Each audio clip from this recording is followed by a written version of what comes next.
જો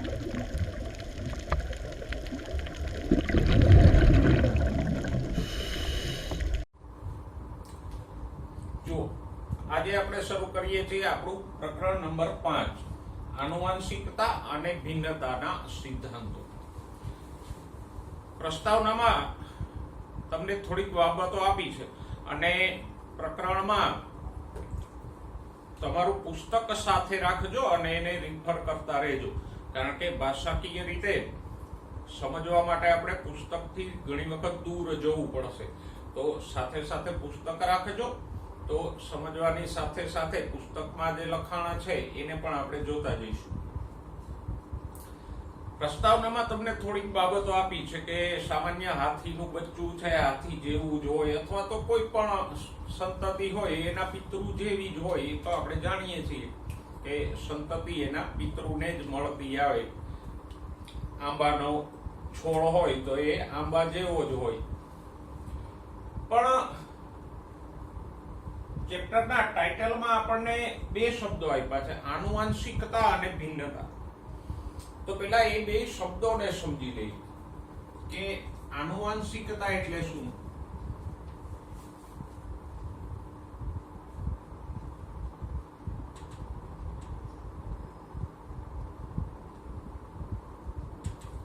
અને બીજો શબ્દ આપણને આપ્યો છે ભિન્નતા.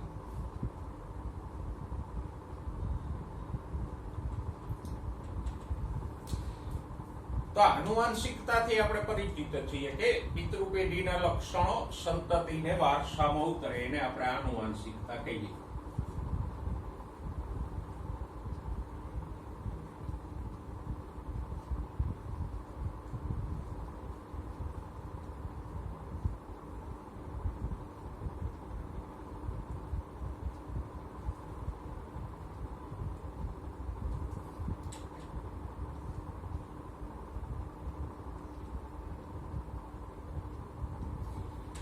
તો આમ પિતૃના લક્ષણો સંતતિમાં ઉતરે એ આનુવંશિકતા કહેવાય. અને એટલે જ આનુવંશિકતાને કારણે દરેક સંતતિ છે એ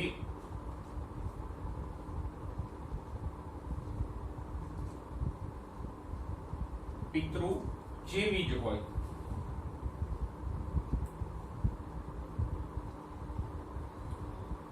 તો હાથીનું બચ્ચું હાથી જેવું જ થાય કે આંબાનો છોડ છે આંબા જેવો જ હોય, એનું કારણ શું છે? આનુવંશિક.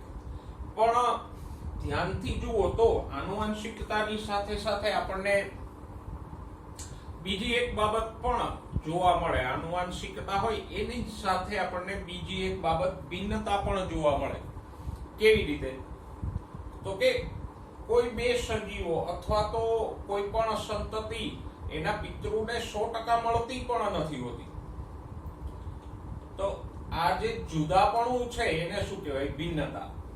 પછી એ સજીવો વચ્ચે હોય કે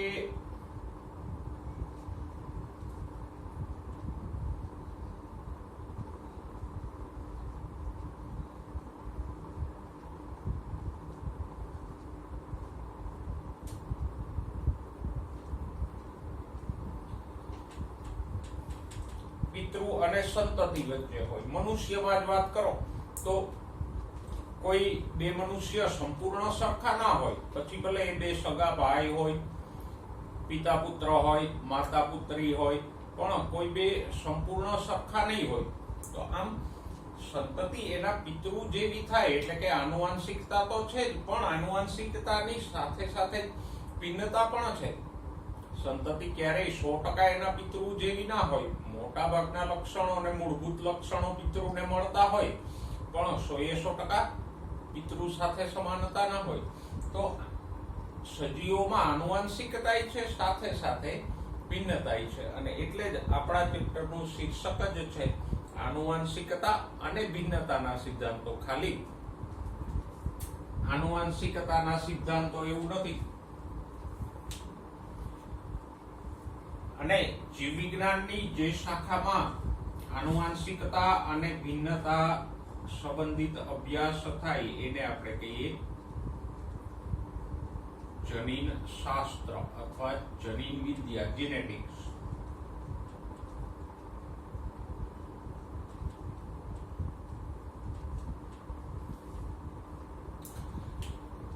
તો આપણા આ જે પ્રકરણો છે 5મું 6થું એ જનીન શાસ્ત્ર આધારિત પ્રકરણો છે ને એમાં આપણે આનુવાંશિકતા અને ભિન્નતા સંબંધિત સિદ્ધાંતોની ચર્ચા કરશું. જો કે આજે તો આપણે આનુવાંશિકતા અને ભિન્નતા વિશે ઘણું બધું જાણીએ છીએ કે આનુવાંશિકતા કેવી રીતે આવે છે વગેરે વગેરે, એ ઘણું બધું જાણીએ છીએ. પણ આપણે જ્યાંથી પ્રકરણની શરૂઆત કરવાના છીએ એ સમયથી શરૂ કરશું કે જ્યારે આવું કોઈ જ્ઞાન હતું નહીં. જો આનુવાંશિકતા સંબંધિત જ્ઞાન છે લગભગ લોકોમાં ઈસવીસન પૂર્વે, બિફોર ક્રાઇસ્ટ, 8000 થી 1000 વર્ષ પહેલા આવા આનુવાંશિકતા અને ભિન્નતા સંબંધિત બાબતોના ઉલ્લેખો મળે. ભલે ત્યારે કોઈ પદ્ધતિસરનું જ્ઞાન નહોતું, છતાંય લોકો વ્યવહારિક રીતે જાણતા હતા કે સંતતિ એના પિતૃ જેવી થાય છે ને સંતતિના લક્ષણો પિતૃમાં વારસામાં ઉતરે, અને એ જ્ઞાનના આધારે જ ત્યારના લોકોએ કૃત્રિમ સંકરણના પણ પ્રયોગો કર્યા.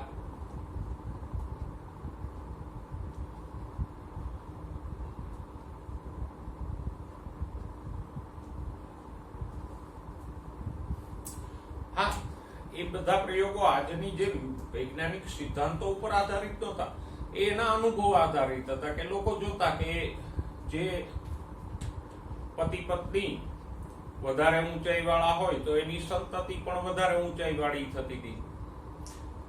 જે લોકો વધારે ખડતલ હોય અથવા તો એમ કહીએ કે જે પતિ પત્ની ઉજળા રંગના હોય તો એની સંતતિ પણ ઉજળો રંગ ધરાવતી થતી હતી.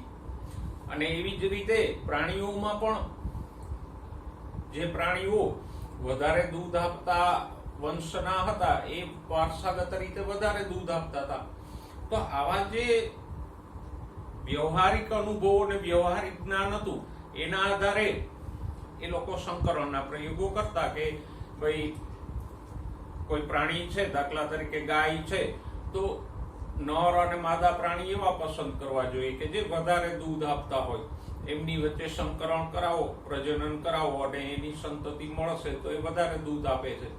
એવી જ રીતે આપણા જે કઈ ખાદ્ય પાકો છે, અનાજ હોય, ફળ હોય, એ બધા પણ સંકરણની જ નીપજ છે. દાખલા તરીકે અનાજની વાત કરો તો ક્યાંય આટલા મોટા દાણાવાળા અનાજ છે એ વન્ય જાતોમાં કે જંગલી અવસ્થામાં ઉપલબ્ધ નથી. પણ એમાં જે ભિન્નતા હતી કે ધારો કે ઘઉંના જંગલી છોડ ઉગે છે અથવા તો જંગલી દ્રાક્ષ છે, તો એમાં મોટા ફળવાળી દ્રાક્ષ હોય એની વચ્ચે આપણે પ્રજનન કરાવીએ તો એમાંથી જે સંતતિ પેદા થાય એ વધારે મોટા ફળવાળી હોય. મીઠા ફળવાળા બે છોડ વચ્ચે પ્રજનન કરાવીએ તો એની સંતતિ વધારે મીઠા ફળવાળી હોય. તો આવી રીતે આપણે આપણા ખેતી પાકો જે છે, કંઈ અનાજ હોય, ફળ હોય, શાકભાજી હોય, પછી પાલતુ પ્રાણીઓ છે, એ બધાને આમ સંકરણથી જ વિકસાવ્યા છે.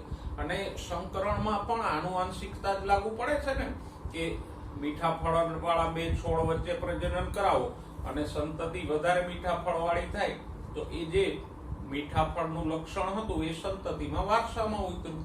તો સંકરણમાં પણ આનુવાંશિકતા જ ભાગ ભજવે છે. અને વ્યવહારિક જ્ઞાનના આધારે આવા આનુવાંશિકતાના અને સંકરણના પ્રયોગો લોકો ઈસવીસન પૂર્વે 8000 વર્ષોથી કરતા આવ્યા છે, એવા ઉલ્લેખો પણ મળે છે. ઓકે, પુસ્તકમાં ચેપ્ટરના બીજા પાના ઉપર અંડરલાઈન કરો. શરૂઆતમાં જ આપણા જે કઈ પાકો છે, દાખલા તરીકે ચોખાની વેરાયટીઓ છે, તો એ સંકરણથી આવેલી છે. પછી પશુઓમાં અંડરલાઈન કરો, પંજાબની શાહીવાલ ગાય છે, ગીર ગાય છે, તો એ બધી સંકરણથી જ વિકસાવેલી જાતો છે અને એટલે જ એમાં સારા લક્ષણો છે. બાકી કોઈ જંગલી જાતો છે એ આટલું બધું ઉત્પાદન કે આટલું બધું દૂધ આપતી નથી, પણ આપણે ક્રમશઃ સંકરણ કરતા ગયા તો એમાં વધારે દૂધ કે વધારે ઉત્પાદનના સારા લક્ષણો આવ્યા. તો મને લાગે છે આનુવંશિકતા કોને કહેવાય અને ભિન્નતા કોને કહેવાય એ બે શબ્દો તમે સમજી ગયા. આનુવંશિકતા એટલે સંતતિ એના પિતૃ જેવી થાય, અથવા એમ કે પિતૃના લક્ષણો સંતતિમાં ઉતરે, એને આનુવંશિકતા કહેવાય. અને ભિન્નતા એટલે તો કે સજીવોમાં જોવા મળતું જુદાપણું, અથવા તો પિતૃ અને સંતતિ એ બે સજીવો વચ્ચે જે જુદાપણું છે એને ભિન્નતા કહેવાય. અને બે વસ્તુઓ સાથે સાથે જ હોય છે ને, આનુવંશિકતા છે અને સંતતિમાં ભિન્નતા છે. કોઈ પણ સંતતિ લ્યો તો એ અમુક અંશે પિતૃને મળતી આવતી હોય, થોડાક અંશે એ પિતૃ કરતા ભિન્નતા એટલે જુદાપણું દર્શાવે છે. ઓકે, તો આપણે થોડીક પૂર્વ ભૂમિકાની ચર્ચા કરી. હવે આમ તો આનુવંશિકતાને સમજવા માટે ઘણા બધા લોકો પ્રયોગો કરી ગયા.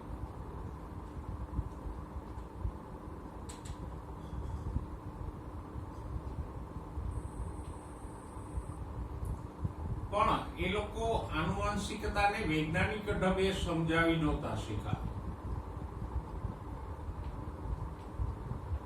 આનુવંશિકતાને સૌથી પહેલા વૈજ્ઞાનિક ઢબે કોઈએ સમજાવી હોય તો એ હતો ગ્રેગર જોન મેન્ડલ.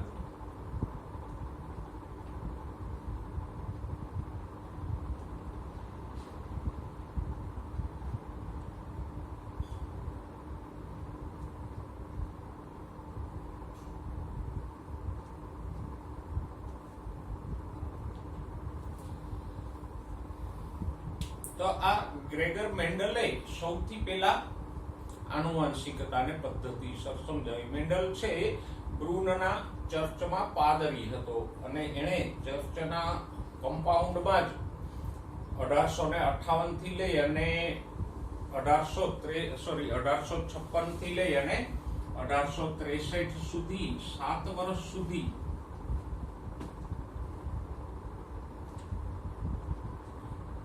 વટાણાના છોડ ઉપર આનુવંશિકતાના પ્રયોગો કર્યા.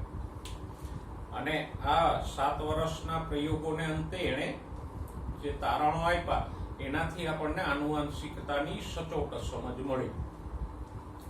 પણ મેન્ડલને સમજતા પહેલા અમુક વસ્તુઓનો ખ્યાલ રાખેલો કે મેન્ડલે જ્યારે આ સિદ્ધાંતો રજૂ કર્યા ત્યારે ખાસ કોઈ માહિતી નહોતી. દાખલા તરીકે કોષ વિભાજન, સમવિભાજન, અર્ધીકરણ એની માહિતી નહોતી. ઇવન માઇક્રોસ્કોપની શોધ પણ હજી પ્રાથમિક તબક્કામાં હતી. પછી ડીએનએ જેવી કોઈ શોધ નહોતી થઈ.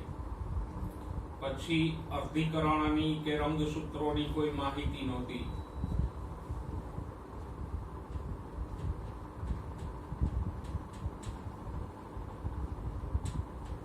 આમાંની કોઈ બાબત ત્યારે વૈજ્ઞાનિકો જાણતા નહોતા, કારણ કે હજી તો કોષ વિશેની માહિતી ને માઇક્રોસ્કોપ જ પ્રાથમિક તબક્કે હતા. તો પછી કોષ વિભાજન કે ડીએનએ, રંગસૂત્રો, અર્ધીકરણ એ બધાની માહિતી સ્વાભાવિક રીતે જ ના હોય. એટલે મેન્ડલે જે સિદ્ધાંતો આપ્યા ત્યારે આ કોઈ માહિતી નહોતી. મેન્ડલે ફક્ત ને ફક્ત જે એને પ્રયોગો કર્યા અને પ્રયોગોના પરિણામો મળ્યા એને તર્કબદ્ધ રીતે સમજાવ્યા અને નિયમો શોધી કાઢ્યા કે જે આજે પણ સાચા છે.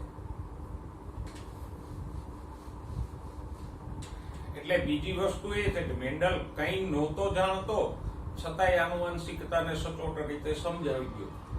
આપણે તો આજે બધું જાણીએ છીએ, અર્ધીકરણ, રંગસૂત્રો, ડીએનએ, જનીનો, આ તે, અને છતાંય જો આપણને મેન્ડલના નિયમો ન સમજાય તો બરાબર. જોઈએ મેન્ડલે જે પ્રયોગો કર્યા તો મેન્ડલની પહેલા ઘણા બધા લોકો પ્રયત્નો કરી ગયા હતા આનુવંશિકતાને સમજાવવા, પણ એ લોકો સફળ ન થયા. એનું કારણ શું? તો કે મેન્ડલે જે પ્રયોગોની પદ્ધતિ વાપરી એ થોડીક વિશેષતાઓ વાળી હતી. સૌથી પહેલી વિશેષતા તો મેન્ડલની હતી કે મેન્ડલે આંકડાકીય પૃથ્થકરણ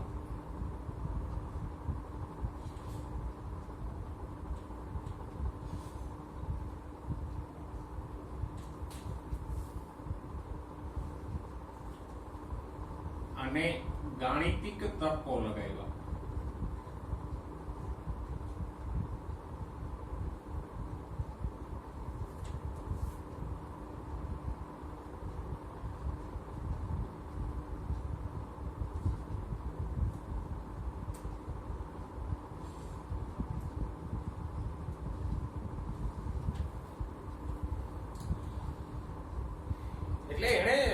સાદી રીતે કહીએ તો એક તો એને આંકડાકીય પૃથ્થકરણ કર્યું કે ભાઈ આ બે છોડ વચ્ચે પ્રજનન કરાયું, એક ઊંચો છોડ લીધો, એક નીચો લીધો, એની વચ્ચે પ્રજનન કરાયું તો એમાંથી આટલા છોડ મળ્યા. તો જે કઈ છોડ મળ્યા છે એમાંથી કેટલા ભાગના ઊંચા છે, કેટલા ભાગના નીચા છે, એમ ગણતરીઓ કરી. બાકીના વૈજ્ઞાનિકો છે આવી ગણતરી કરવાની તસ્દી નહોતા લેતા. મેન્ડલે ગણતરી કરીને પ્રમાણ શોધી કાઢ્યું અને તર્કો લગાવ્યા કે ભાઈ આમ છે તો આમ હોય તો આમ થાય. દાખલા તરીકે મેન્ડલે એક ઊંચો છોડ લીધો અને એક નીચો છોડ લીધો, તો એમાંથી આગલી પેઢીમાં એને બધા ઊંચા છોડ મળ્યા અને આ ઊંચા છોડ જે મળ્યા હતા એની આગલી પેઢીમાં બે પ્રકારના છોડ મળ્યા, ઊંચા અને નીચા. તો અહીંયા મેન્ડલે ગણતરી કરી કે જે કઈ છોડ મળ્યા છે આ પહેલી પેઢી, બીજી પેઢી, ત્રીજી પેઢીમાં જે છોડ મળ્યા છે એમાંથી કેટલા ઊંચા છે, કેટલા નીચા છે. તો કે એને કઈક પ્રમાણ આવું મળ્યું, 3 ભાગના ઊંચા હતા અને 1 ભાગના નીચા હતા. દરેક પ્રયોગમાં એને આવી ગણતરી કરી. તો એમ ગાણિતિક પૃથ્થકરણ કર્યું અને તર્કો લગાવ્યા કે ભાઈ અહીંયા એક છોડ ઊંચો છે, એક નીચો છે, તો એની આગલી પેઢીમાં બધા ઊંચા થયા. જ્યારે આમાં બધા ઊંચા છોડ છે તો એની સંતતિમાં અમુક ઊંચા ને અમુક નીચા મળ્યા. છોડ તો મળ્યા જ હતા, એને તો નકારી ન શકાય. પછી એને તર્કોથી એ સમજાવ્યું કે આવું ક્યારે મળે,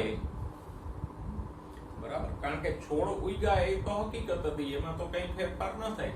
તો મેન્ડલે તર્કોથી એને સમજાવ્યું કે આવું શા માટે થાય, કઈ રીતે આવું થઈ શકે. તો મેન્ડલની સફળતાની પહેલી વિશેષતા એ હતી કે એણે ગાણિતિક પૃથ્થકરણ કર્યું અને તર્કોથી સમજાવ્યું. બીજા કોઈ વૈજ્ઞાનિકો આવા તર્કો કે ગણતરીઓને ધ્યાને નહોતા લેતા. પછી તો કે એણે નમૂનાઓની વિશાળ સંખ્યા લીધી.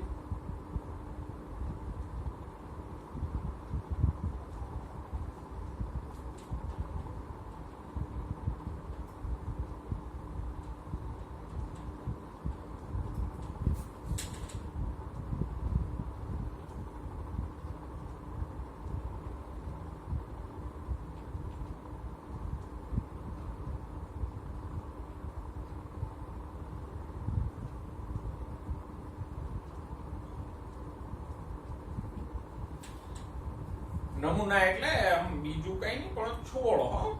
નમૂના એટલે છોડ. તો વટાણાના છોડ છે આમ પણ ઘણા બધા બીજ ઉત્પન્ન કરે. એટલે એને જે હમણાં આપણે વાત કરી પહેલી, બીજી, ત્રીજી પેઢીમાં એક પ્રયોગમાં એને 1064 છોડ મળ્યા હતા ત્રીજી પેઢીમાં, અને 1064 માંથી 787 ઊંચા હતા અને 277 નીચા હતા. તો એક પ્રયોગમાં 1000 જેટલા સેમ્પલ કે છોડ મળ્યા, તો એ મોટી સંખ્યા મળી. એનાથી શું ફાયદો થાય? અમુક સજીવો છે એક જ બચ્ચાને જન્મ આપતો હોય, એક કે બે ને, તો એમાં સાચું પરિણામ ન મળે. પણ નમૂનાઓની વિશાળ સંખ્યા હોય તો ક્ષતિ આવવાની સંભાવના ઘટી જાય. અને આપણે કઈ સિક્કાના ઉદાહરણથી સમજી શકીએ કે જુઓ, તમે કોઈન લ્યો, એને તમે ટોસ કરો તો તમે એને 2 કે 3 વાર ટોસ કરો તો બનશે એવું કે બધી વાર હેડ આવે અથવા બધી વાર ટેલ આવે. દાખલા તરીકે એક સિક્કો લઈને આપણે એને 4 વાર ઉછાળીએ તો 3 વાર હેડ આવે, 1 વાર ટેલ આવે, 3 વાર ટેલ, 1 વાર હેડ, બધી વાર હેડ કે ટેલ આવી જાય, તો આપણને એમાં સાચું પરિણામ ન મળે. પણ એ સિક્કાને તમે 500 વખત ઉછાળો તો શું મળશે? હેડ અને ટેલ 50% જ મળશે. તો ઓછા નમૂના હોય તો આપણને સાચું પરિણામ ન મળે, પણ વધારે નમૂના હોય તો સાચું પરિણામ મળે, એમાં ક્ષતિ ન આવે. 2-4 વખત આપણે શક્યતા લઈએ, દાખલા તરીકે મેન્ડલે 1064 ને બદલે કોઈ 4 જ છોડ મેળવ્યા હોત તો એવું બનત કે 4 માંથી 2 ઊંચા અને 2 નીચા થાત, 4 માંથી 4 ઊંચા થાત અથવા 4 નીચા થાત, તો મેન્ડલના તારણ ખોટા પડત. આ જે 3:1 નું પ્રમાણ એને મળ્યું છે એ ના મળત. તો આમ નમૂનાની સંખ્યા જેટલી વધારે એટલી જ ક્ષતિ આવવાની શક્યતા ઓછી રહે. તો મેન્ડલની સફળતાની બીજી વિશેષતા આ હતી. ઓકે, પછી તો કે મેન્ડલે પ્રયોગોના અંતે જે તારણો આપ્યા એ કોઈ ભ્રામક વિચારો નહોતા, એટલે કે એને એની રીતે કલ્પી કાઢેલું કંઈ નહોતું, પણ જે રીતે ક્યારામાં છોડ ઉગ્યા હતા, મેન્ડલે છોડ ગણ્યા હતા, એને જે પ્રમાણ મળ્યું હતું 3:1 નું, એ પ્રમાણને આધારે એને તારણો કાઢ્યા હતા. એટલે મેન્ડલના તારણો છે કે નિયમો છે કોઈ આમ ખાલી વિચારી કાઢેલી બાબતો નહોતી, પણ પ્રયોગોના પરિણામને અંતે સમજાવેલા નિયમો હતા, એટલે એ ચોકસાઈ ભર્યા હતા. ઓકે, પછી તો કે મેન્ડલ લે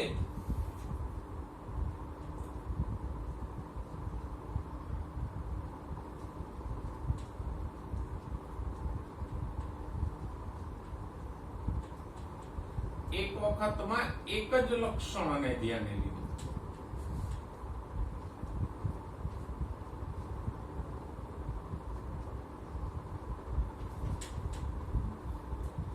દાખલા તરીકે એને ઊંચાઈ સંબંધિત પ્રયોગ કર્યો, તો પછી એ પ્રયોગમાં એને ઊંચાઈને જ ધ્યાનમાં લીધી, બીજું કઈ નહીં. પછી પુષ્પોનો રંગ કેવો છે, બીજનો રંગ કેવો છે, એ કઈ નહીં, ફક્ત ઊંચાઈને જ એને ધ્યાને લીધી. બાકીના વૈજ્ઞાનિકો શું કરતા, જેટલા લક્ષણો હોય એ બધા ધ્યાનમાં લેતા, એટલે પછી છેલ્લે પરિણામમાં સંતતિમાં ગૂંચવાળો થાય. પછી તો કે મેન્ડલે જે લક્ષણો લીધા એ સ્પષ્ટ વિરોધાભાસી હતા.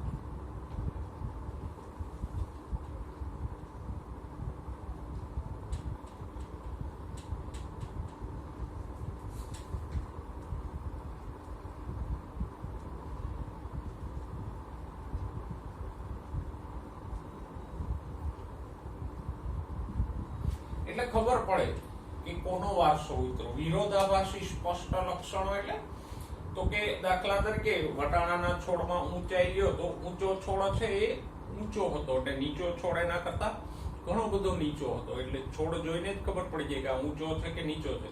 જો મનુષ્યની ઊંચાઈમાં આવો સ્પષ્ટ વિરોધાભાસ નથી. છે એવું કે દુનિયામાં 3 ભાગના લોકો 6 ફૂટના છે, બાકીના 1 ભાગના લોકો 4 ફૂટના છે, એવો કોઈ વિરોધાભાસ છે નહીં. એમાં તો ઓછી ઊંચાઈથી લઈને ક્રમશઃ વધતી ઊંચાઈ છે. દાખલા તરીકે પતિ પત્ની છે તો એકની ઊંચાઈ 6 ફૂટ હોય અને બીજાની ઊંચાઈ 5 ફૂટ 5 ઇંચ હોય. હવે સંતતિ છે 5 ફૂટ ને 10 ઇંચની થાય તો કોની ઊંચાઈ વારસામાં ઉતરી, કેમ સમજાય? ચામડીનો રંગ મનુષ્યમાં જુઓ, સ્પષ્ટ વિરોધાભાસ નથી કે અમુક લોકો એકદમ સફેદ ત્વચા વાળા, અમુક છે એ કાળી તો ન કહેવાય, ખોટું લાગે, ઘેરી ત્વચા વાળા, એવું છે નહીં. એકદમ ઘેરા રંગથી લઈને એકદમ ઉજળા રંગ સુધી થોડો ફેરફાર દર્શાવતા રંગના મનુષ્યો છે. તો ત્યાં સ્પષ્ટ વિરોધાભાસ નથી. પણ મેન્ડલે વટાણામાં જે લક્ષણો લીધા એ ક્લિયર વિરોધાભાસી હતા કે ઊંચો છોડ, ઊંચો, નીચો એનાથી એકદમ નીચો, વચલી ઊંચાઈના કોઈ છોડ જ નહોતા. જાંબલી પુષ્પો વાળા છોડ, સફેદ પુષ્પો વાળા છોડ, વચ્ચેનો કોઈ રંગ ધરાવતા છોડ જ નથી. તો આને કારણે સ્પષ્ટ સમજાય કે કોનો વારસો ઉતર્યો છે. વધુ ઊંચાઈ વારસામાં ઉતરી છે કે ઓછી ઊંચાઈ વારસામાં ઉતરી?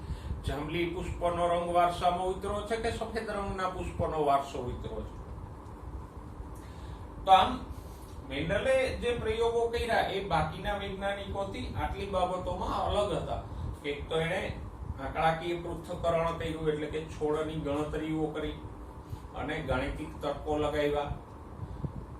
પછી નમૂનાઓની સંખ્યા એને વિશાળ મળી હતી, એટલે કે 2 છોડ લીધા તો આગલી પેઢીમાં એને ઘણા બધા બીજ મળ્યા, એની આગલી પેઢીમાં એના કરતા વધારે બીજ મળ્યા. તો આમ નમૂનાની વિશાળ સંખ્યા હતી એટલે ક્ષતિ આવવાની સંભાવના ઘટી.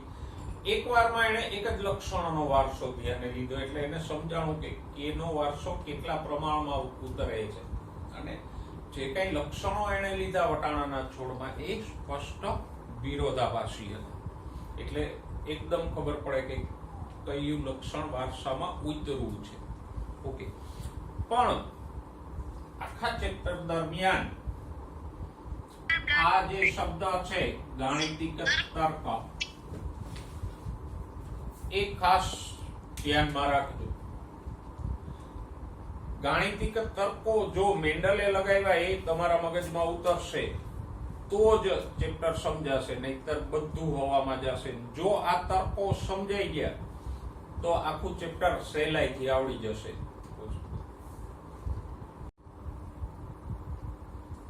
હવે મેન્ડલે કયા લક્ષણો ધ્યાને લીધા એની વાત કરીએ. મેન્ડલે વટાણાના છોડમાંથી ટોટલ 7 લક્ષણો પસંદ કર્યા. તો પહેલા આપણે લખીએ લક્ષણ.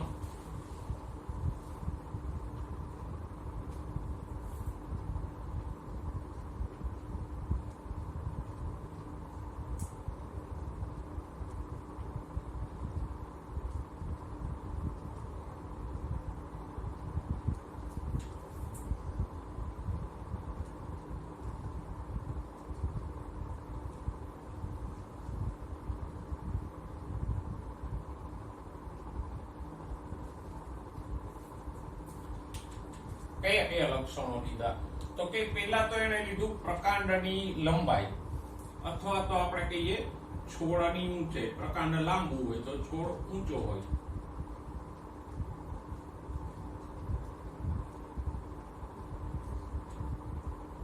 પછી બીજું લક્ષણ એને લીધું બીજનો રંગ.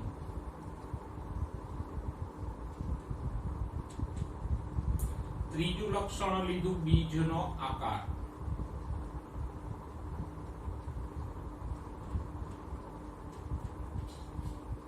પછી લીધું સિંગનો રંગ. એના પછી સિંગનો આકાર.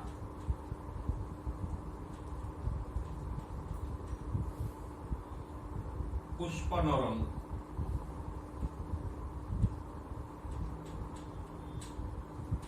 અને પુષ્પનું સ્થાન.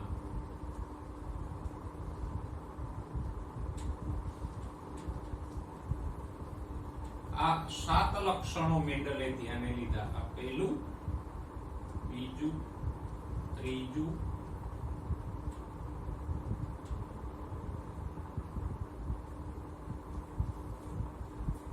અને આને આમ જ યાદ રાખજો. જુઓ, એક લક્ષણ શું છે? ઊંચાઈ.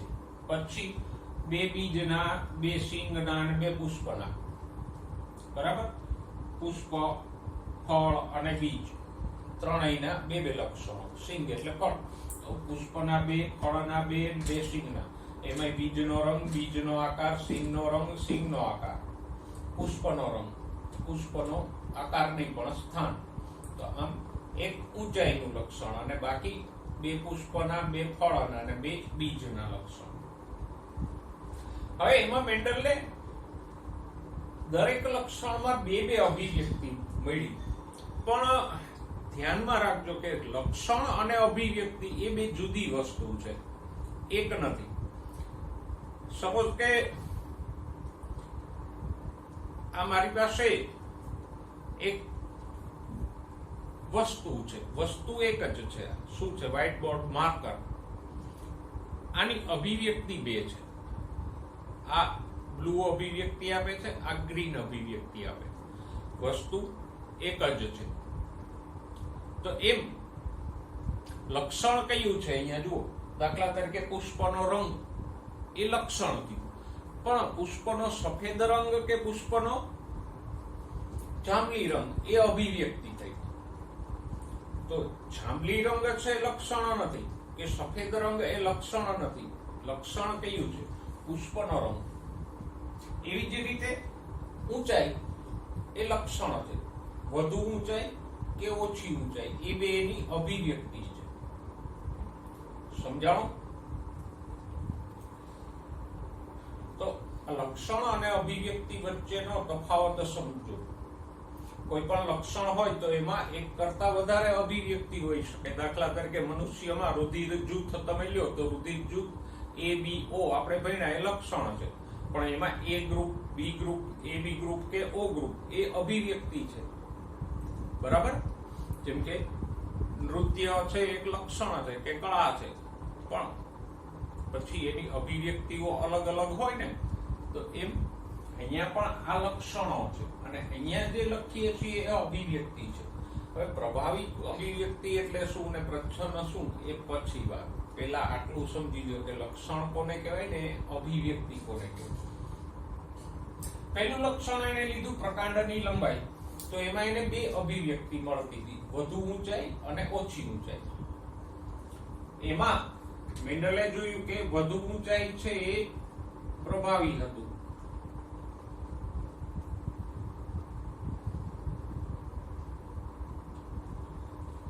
બરાબર.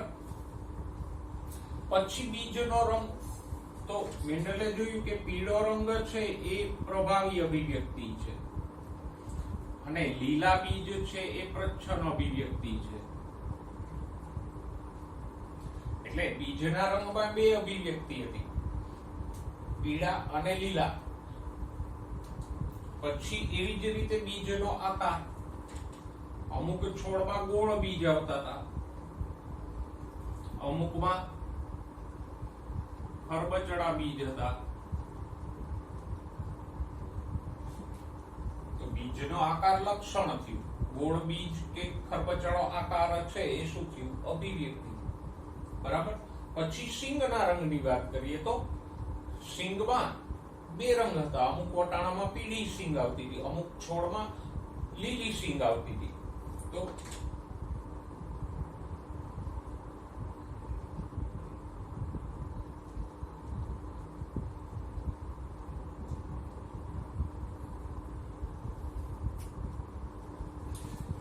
સિંગના આકારની વાત કરીએ તો અમુક વટાણામાં ફૂલેલી સિંગ હતી,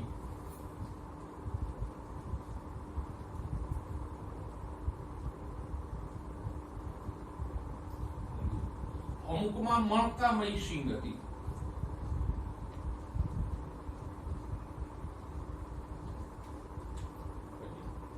હવે ફૂલેલી સિંગ કેને કહેવાય? તો કે આજકાલ જે બજારમાં વટાણા મળે છે એ આવા ફૂલેલી સિંગ વાળા જ મળે છે.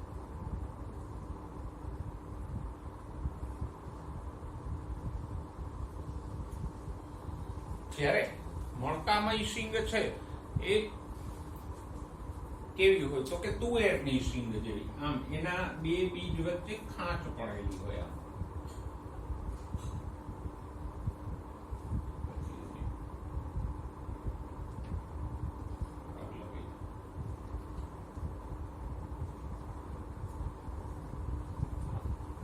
તો એમાં બે બીજ વચ્ચે ખાંચ પડેલી હોય, તો આ મણકામય સિંગ થઈ, જે તુવેરની છે એ. બરાબર.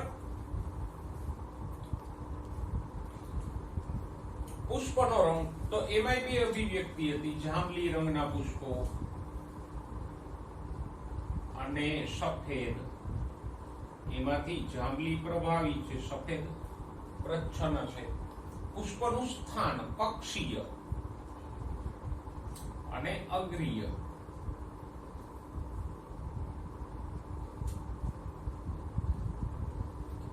કક્ષીય એટલે તો કે અમુક છોડ એવા હતા કે જેમાં પર્ણની કક્ષમાંથી પુષ્પો ઉત્પન્ન થતા હતા.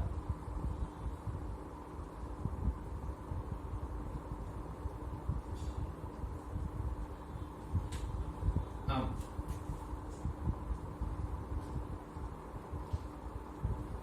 જ્યારે અમુક છોડમાં શાખા કે પ્રકાંડની ટોચ ઉપર પુષ્પો ઉત્પન્ન થતા હતા.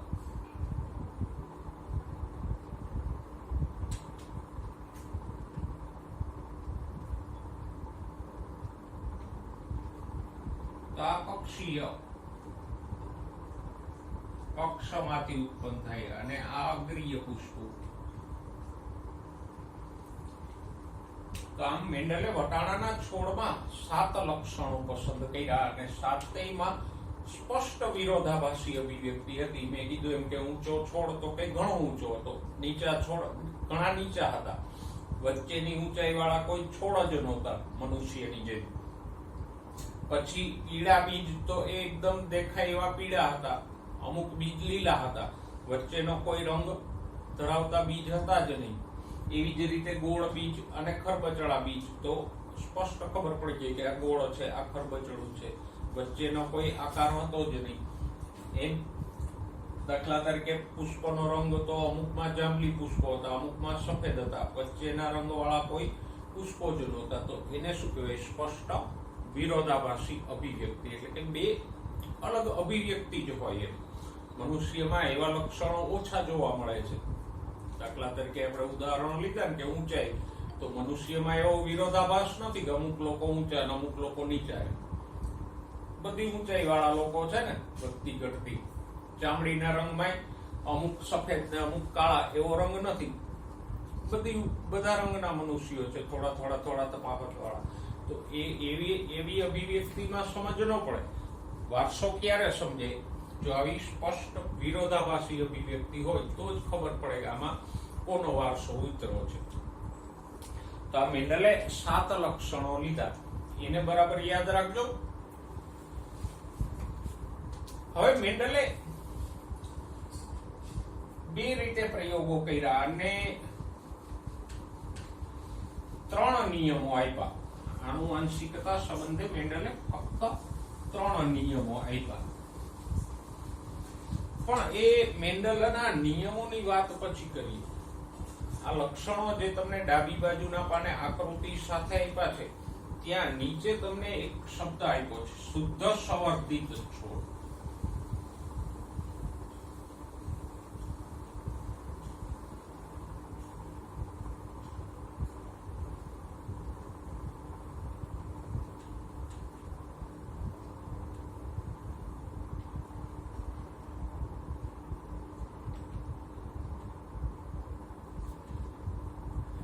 મેન્ડલે પહેલા તો પ્રયોગો કરતા પહેલા શુદ્ધ સંવર્ધિત છોડ વિકસાવ્યા.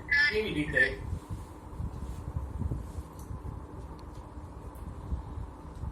તો શુદ્ધ સંવર્ધિત છોડ એટલે શુદ્ધ લક્ષણો વાળા છોડ. દાખલા તરીકે અને કેવી રીતે તૈયાર કરાય? તો કે દાખલા તરીકે આપણે એક ઊંચો છોડ લઈએ.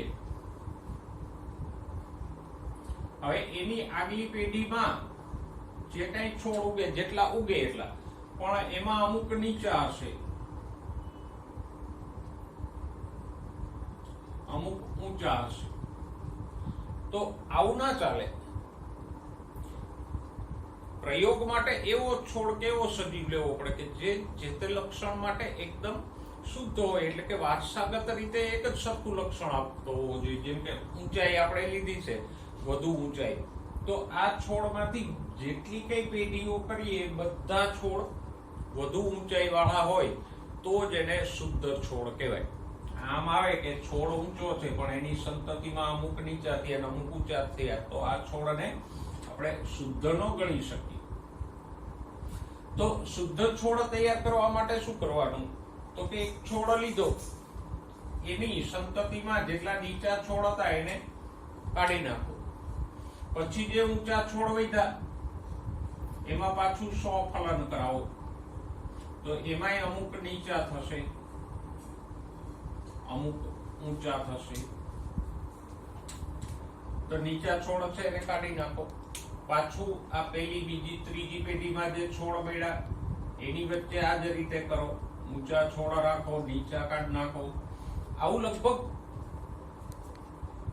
4 થી 6 પેઢી સુધી આમ પ્રજનન કરાવીએ અને દરેક વખતે ન જોતું લક્ષણ આપણે કાઢતા જઈએ, તો હવે જે છોડ મળશે એમાં પેઢી દર પેઢી ઊંચા જ છોડ આવશે. હવે કોઈ નીચો છોડ નહીં આવે.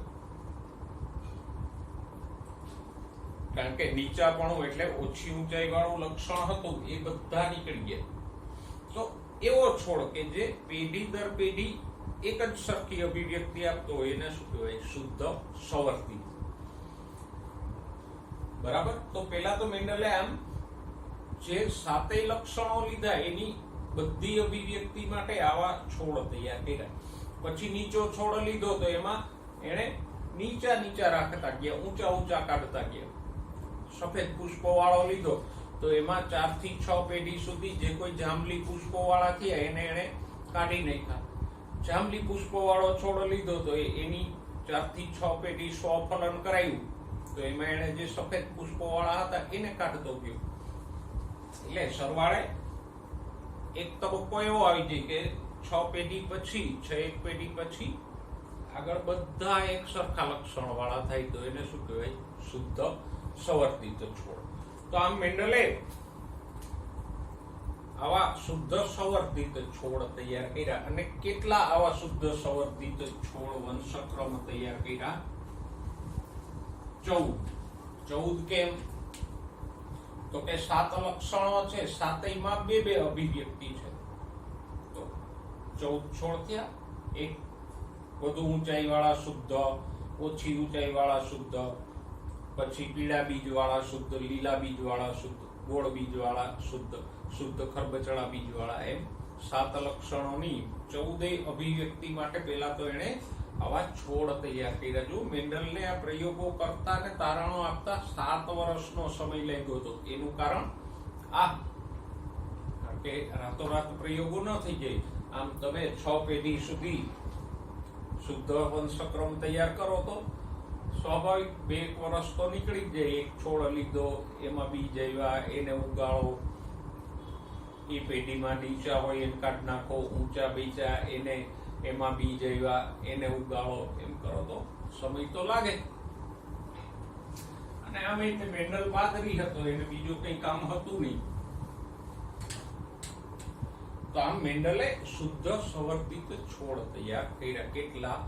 14 વંશક્રમ તૈયાર કર્યા. કે એક ક્યારામાં શુદ્ધ ઊંચા, બીજા ક્યારામાં શુદ્ધ નીચા, ત્રીજા ક્યારામાં શુદ્ધ ગોળ બીજ વાળા, એવી રીતે. અને પછી એને પ્રયોગો કર્યા. મેન્ડલે 2 રીતે પ્રયોગો કર્યા. એમાંની એક રીત આપણે આજે જોઈએ, એક સંકરણનો પ્રયોગ.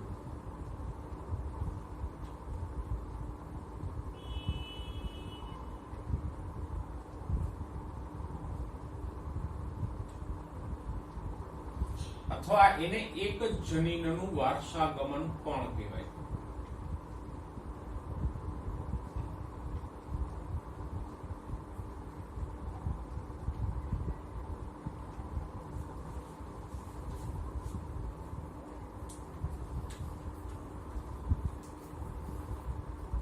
અને બીજી રીતે પ્રયોગો કર્યા દ્વિસંકરણ પ્રયોગ, એટલે 2 જનીનોનું વારસાગમન. પણ એની વાત પછી. એક સંકરણ નો પ્રયોગ એટલે શું? તો કે એક જ લક્ષણનો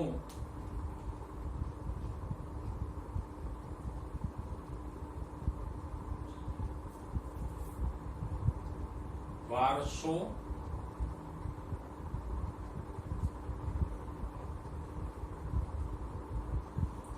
ધ્યાને લઈને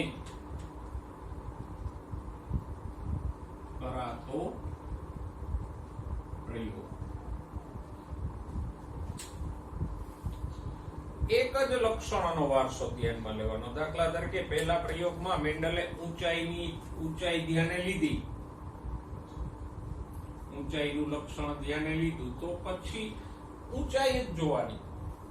એક છોડ ઊંચો લીધો, એક નીચો લીધો, તો એની સંતતિમાં કેટલા ઊંચા થયા, કેટલા નીચા થયા, એ જ જોવાનું. પછી એ છોડમાં પુષ્પનો રંગ કે બીજનો રંગ કેવો છે એને ઇગ્નોર કરવાનું, એ નહીં જોવાનું. પછી બીજા પ્રયોગમાં એને બીજનો રંગ ધ્યાને લીધો, કે પીળા બીજ વાળો છોડ લીધો, એક ગોળ બીજ વાળો છોડ લીધો, લીલા બીજ વાળો લીધો. એની 2 વચ્ચે સંકરણ કરાયું તો એની પેઢીઓમાં બીજનો રંગ જ જોવાનો, કેટલા પીળા બીજ વાળા, કેટલા લીલા બીજ વાળા. ત્યાં પછી ઊંચાઈ નહીં જોવાની. તો આમ દરેક વખતે એને એક જ લક્ષણ ધ્યાનમાં લીધું. હા, પ્રયોગો એને 7 લક્ષણ માટે કર્યા, પણ દરેક વખતે એને એક જ ધ્યાને લીધું, બાકીના 6 લક્ષણોને ઇગ્નોર કર્યા. અહીંયા મેન્ડલની સફળતાના કારણોમાં મેં દર્શાવ્યું હતું કે એને એક જ લક્ષણ ધ્યાનમાં લીધું, એટલે એ સમજી શક્યો. બધા લક્ષણો ધ્યાને લીધા હોત તો ન સમજાત, અને તો તમે આટલું ચેપ્ટર ભણવામાંથી કદાચ બચી જાય. તો આમ એક જ લક્ષણના વારસાને ધ્યાને લઈને જે પ્રયોગ કર્યો એને શું કહેવાય? એક સંકરણ અથવા એક જનીનનું વારસાગમન. બરાબર. હવે મેન્ડલની પ્રયોગ પદ્ધતિ કેવી હતી? તો કે સાતેય લક્ષણો માટે એની પ્રયોગની પદ્ધતિ એક જ હતી. કઈ? તો કે પેલા તો એને પેલા શુદ્ધ વંશક્રમ વાળા છોડ હતા, એમાંથી વિરોધાભાસી અભિવ્યક્તિ વાળા છોડ લીધા. આપણે જે પ્રયોગ આપણને આપ્યો છે એ કયો છે? ઊંચાઈ માટેનું લક્ષણ છે. ઊંચાઈ અથવા તો જેને આપણે પ્રકાંડની લંબાઈ કહીએ.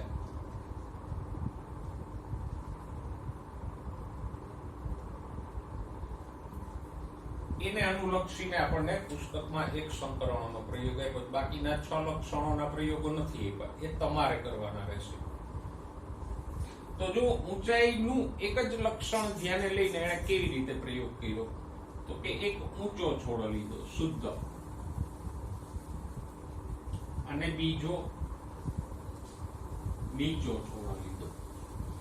આને એને શું કીધા? પિતૃ પેઢી અથવા તો પી પેઢી તરીકે એને ઓળખાવ્યા. આ બે વચ્ચે પરફલન કરાયું. ખાસ ધ્યાનમાં રાખજો, આ બે વચ્ચે એને શું કરાયું? પરફલન.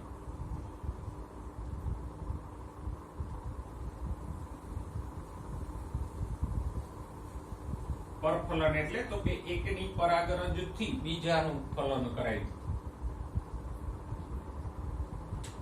એમાંથી એને જે છોડ મળ્યા એને કીધું F1 પેઢી. F1 એટલે ફિલિયલ 1.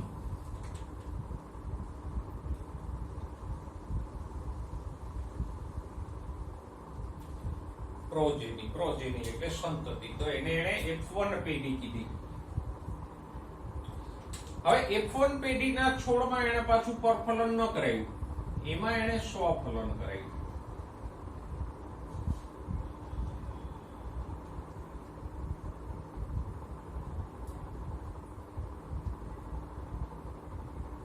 જોકે વટાણાના પુષ્પોની એ વિશેષતા છે કે એમાં કાંઈ ન કરો તો સ્વફલન એની મેળે થઈ જાય. એટલે મેન્ડલને આમાં કંઈ કરવું પડ્યું નહીં, એની મેળે સ્વફલનથી નવા બીજ મળ્યા, ને એ બીજમાંથી જે છોડ મળ્યા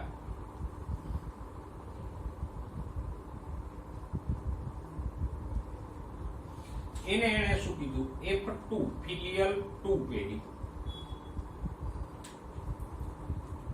તો આ એના પ્રયોગની મેથોડોલોજી હતી કે પિતૃ પેઢી તરીકે શું લેવાનું?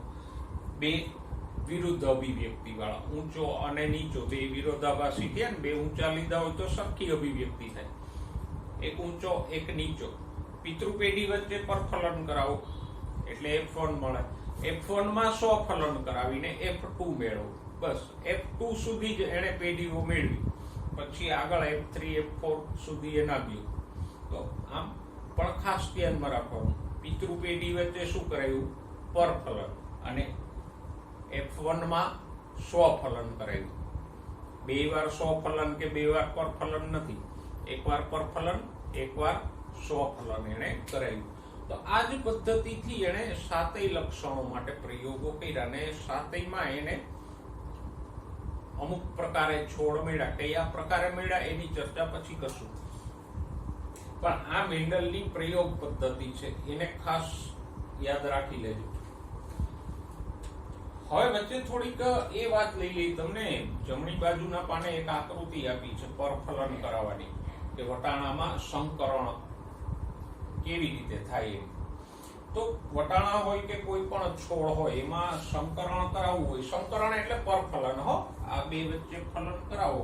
આપણી ઈચ્છા મુજબ આપણે કીધું કે આની અને આની વચ્ચે જ પ્રજનન થાય, તો એ સંકરણ કયો કે પરફલન કયો. તો એમાં બે તબક્કાઓ આવે. એક આવે ઇમેસ્ક્યુલેશન.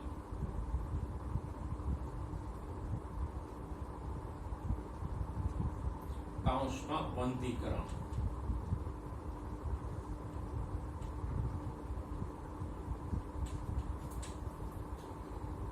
એટલે શું? તો કે તદનશૈલી.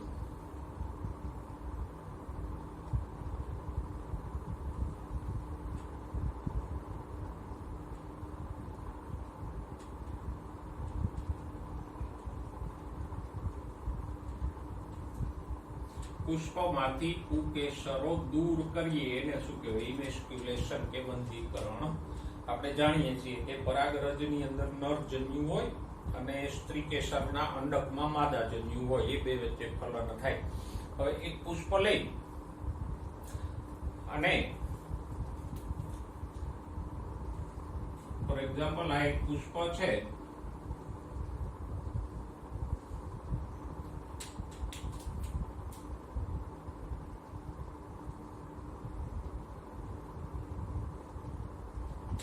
બરાબર?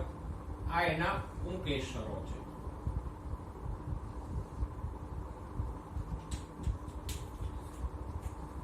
અને વચ્ચે સ્ત્રીકેસર,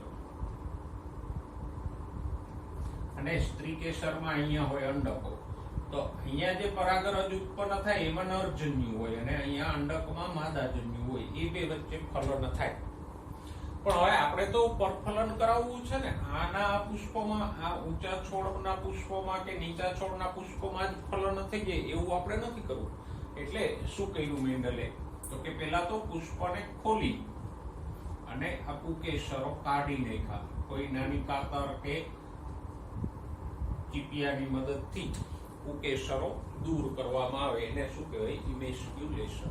બધા સંકરણમાં આ જ પદ્ધતિ વપરાય. આજે પણ જે એગ્રીકલ્ચર યુનિવર્સિટી માટે જે સંકરણ થતું હોય તો એમાં આમ પહેલા ઇમેસ્ક્યુલેશન કરાય, એટલે કે પુષ્પ કળી સ્વરૂપે હોય તો એને ખોલીને એમાંથી પુકેસરો દૂર કરી નાખે. હવે આમાંથી પુકેસરો દૂર કરી નાખ્યા એટલે હવે આના આ પુષ્પમાં ફલન થવાના કોઈ ચાન્સ ના રહ્યા. સ્વફલન આમાં નહીં થાય કારણ કે પુકેસરો જ કાઢી નાખ્યા. તો આ જ પુષ્પ દ્વારા આ અંડકનું ફલન નહીં થાય. બીજો તબક્કો આવે બેગિંગ.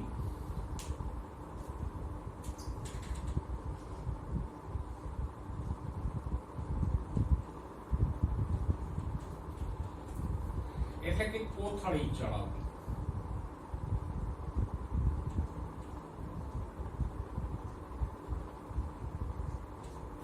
હવે આ પુષ્પમાંથી તો આપણે પુકેસરો કાઢી નાખ્યા, પણ આપણે તો શું કરવું છે? આ નીચા છોડની પરાગરજ ઊંચા છોડમાં ફલન કરે એ આપણે કરવું છે. પણ ખાલી આમને પુષ્પને છોડી દો તો શું થાય? બીજો કોઈ ઊંચો છોડ હોય એની પરાગરજ ક્યાંકથી ઉડીને અહીંયા પડી જાય તો આપણને તો ખબર ન રહે.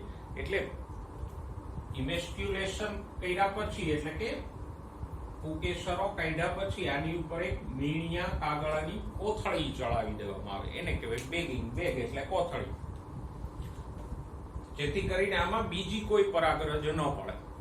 તો પુષ્પમાંથી પુકેસરો કાઢી નાખ્યા, એની ઉપર કોથળી ચડાવી દીધી એટલે હવે પુષ્પની પરાગરજ ન રહી ને બીજી કોઈ પરાગરજ આવવાની ચાન્સ ન રહે.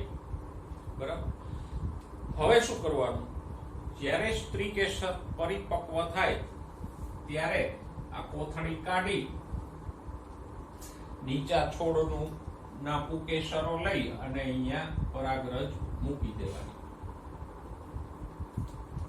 અને પાછી કોથળી પહેરાવી દેવાની. શું કરવાનું?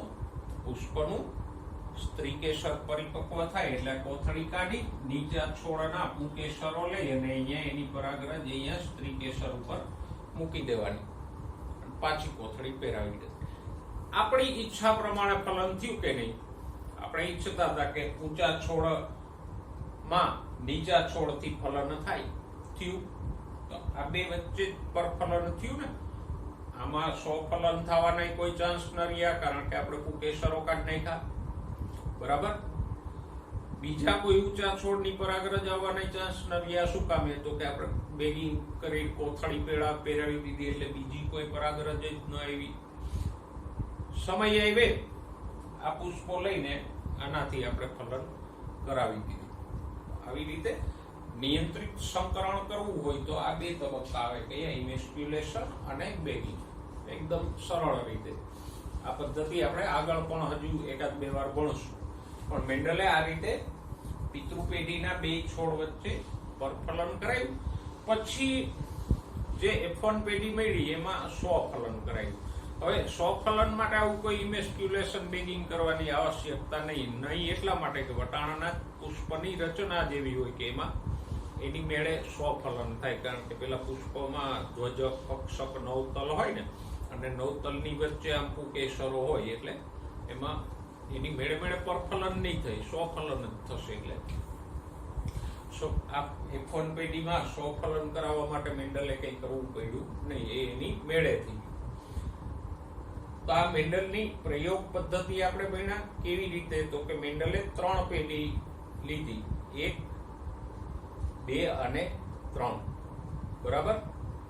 પહેલી પેઢી છે એને શું કીધું? પિતૃ પેઢી, પી પેઢી. એમાંથી જે પેઢી મળી એને શું કીધું? F1 પેઢી, ફિલિયલ 1. અને એમાંથી જે પેઢી મળી એને શું કીધું? F2, ફિલિયલ 2. પ્રજનન એને કેવી રીતે કરાયું? તો કે પિતૃ પેઢી વચ્ચે પરફલન કરાયું અને F1 માં સ્વફલન થવા દીધું. એક સંકરણના પ્રયોગમાં અને દ્વિસંકરણના પ્રયોગમાં બેયમાં એણે આ જ મેથોડોલોજીનો ઉપયોગ કર્યો. તો પહેલા તો આ પદ્ધતિ બરાબર સમજી લ્યો, મેન્ડલની પ્રયોગની પદ્ધતિ. પછી એને કેવા છોડ મળ્યા, શા માટે મળ્યા એની ચર્ચા કરશું. પહેલા તો આ પદ્ધતિ સમજી લ્યો અને પરફલન કેવી રીતે કરાયું તો એના 2 તબક્કાની પણ આપણે વાત કરી. તો આજે આપણે મેન્ડલના નિયમો વિશેની પૂર્વ ભૂમિકા બાંધી. આ લેક્ચર અને આના પછીનું લેક્ચર એને બરાબર સમજજો તો આખું ચેપ્ટર થ્રુ આઉટ તમને સરળતાથી સમજાઈ જશે. કારણ કે મેં કીધું ને કે મેન્ડલે જે ગાણિતિક તર્કો લગાવ્યા હતા એ તર્કો જો આપણે લગાવીને સમજીએ તો સમજાય કે ભાઈ અહીંયા ઊંચો નીચો છોડ દે તો અહીંયા બધા ઊંચા શું કામ મળ્યા, અહીંયા પાછા બધા ઊંચા છે તો અહીંયા પાછા અમુક નીચા કેમ મળ્યા, અહીંયા એક પિતૃ નીચો હતો તો આમાં કોઈ નીચા નથી, અહીંયા પિતૃઓ ઊંચા હતા તો અહીંયા સંતતિમાં થોડાક નીચા થયા, આવું કેમ? એ તર્કો અને તર્કબદ્ધ રીતે મેન્ડલે જે સમજાવ્યું એને સમજવાનો પ્રયત્ન કરજો તો આખું ચેપ્ટર સહેલાઈથી સમજાઈ જશે. અને એ જ વાક્યને ઊંધું બોલું તો જો એ તર્કો નહીં સમજાય તો આખું ચેપ્ટર નહીં સમજાય.